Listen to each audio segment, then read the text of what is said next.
J'aurais pu sauver une vie ce jour-là. Mais j'ai fermé les yeux. Cela fait plusieurs années maintenant. Plusieurs événements furent précurseurs de l'accident.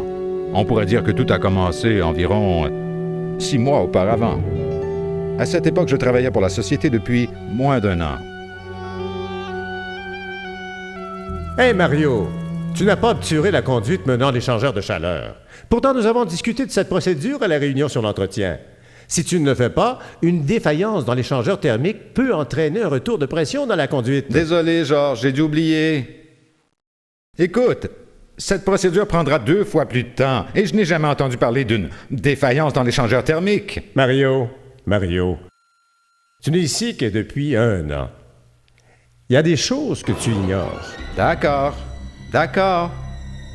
Si tu veux le savoir, il y a vraiment eu une défaillance d'un échangeur thermique à l'usine Wenzhong. Si cela se produisait ici, tu recevrais de la vapeur haute pression en plein visage. Écoute.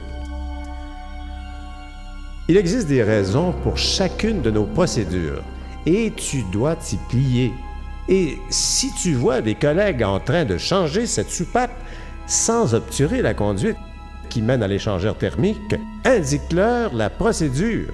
Ils devraient être au courant, ils étaient à la réunion. Bien sûr qu'ils savent. Bien sûr. Tout comme tu le savais. C'est difficile de changer nos vieilles habitudes, Mario. Plusieurs mois se sont écoulés et je commençais à sentir que je faisais partie de la bande. Même s'ils n'écoutaient pas vraiment ce que j'avais à dire. C'est alors que j'ai eu cette prise de bec avec François, environ 2 semaines avant l'accident.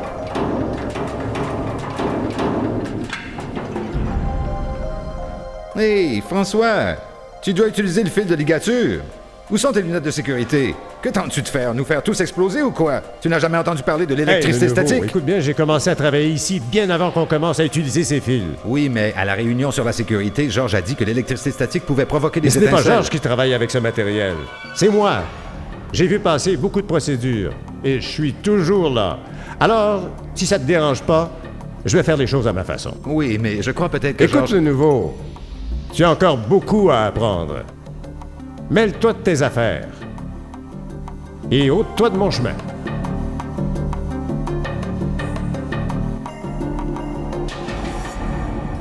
Je me rappelle encore à quel point je me suis senti humilié après cette conversation. Ma confiance en moi était ébranlée. Et je suis certain que cette situation est directement responsable de ce qui s'est produit 1 semaine plus tard. Je passais par là et j'ai vu François qui commençait à faire l'entretien d'une soupape d'arrivée de la vapeur. Cet entretien doit être fait tous les 6 mois. Évidemment, j'ai regardé pour m'assurer qu'il avait bien obturé la conduite qui mène à l'échangeur thermique. Il ne l'avait pas fait. Je pâtissais toujours de ma dernière rencontre avec François. Je ne voulais pas en rajouter. Je ne voulais pas qu'il soit à nouveau en colère. Contre moi. J'aurais pu sauver une vie ce jour-là. Mais j'ai fermé les yeux. Ce n'était pas par insouciance. J'avais le temps et j'étais là. Mais je ne voulais pas avoir l'air ridicule, ni devoir discuter d'une règle de sécurité. Je savais qu'il connaissait son travail. Il se serait offusqué que je le prenne en défaut. Le danger ne semblait pas si grand. J'avais déjà fait la même chose et il le savait. J'ai hoché la tête et j'ai passé mon chemin. Il était conscient des risques aussi bien que moi. J'ai justifié mon silence en me disant « J'ai déjà fait la même chose. De quel droit lui faire une remontrance? » Je veux dire, il connaissait la procédure.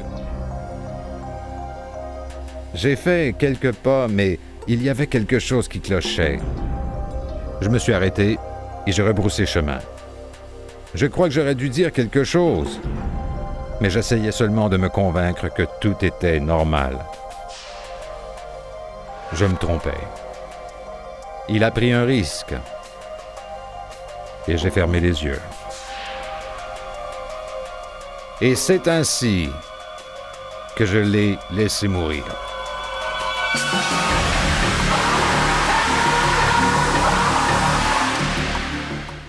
J'aurais pu sauvé une vie ce jour-là.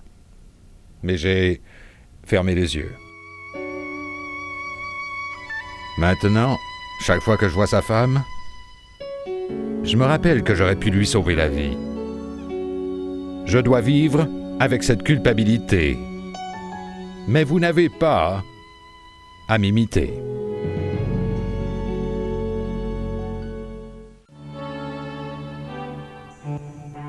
Dorénavant, je me fais un point d'honneur d'intervenir. Chaque fois que je vois quelqu'un prendre un risque.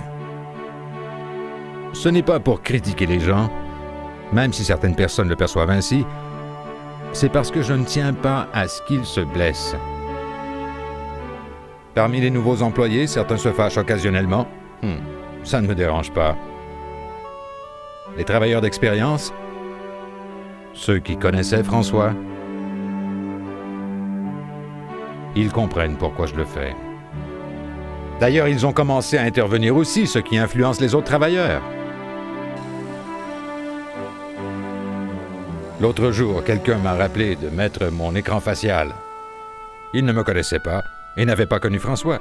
Il savait simplement que je devais le porter. Et il n'a pas eu peur de me le dire. Je lui ai dit merci de m'avoir ainsi rappelé à l'ordre. Parce que c'est ce genre de sollicitude dont notre programme de sécurité a besoin pour atteindre le prochain niveau. Je suis sincèrement désolé que quelqu'un ait dû mourir avant que nous réagissions. Si vous voyez quelqu'un prendre un risque, mettre sa santé ou sa vie en danger, posez-lui une question, parlez-lui, et il vivra peut-être un jour de plus. Si vous voyez quelqu'un prendre un risque, faites en sorte de n'avoir jamais à vous dire « J'aurais pu sauver une vie ce jour-là, mais j'ai fermé les yeux. »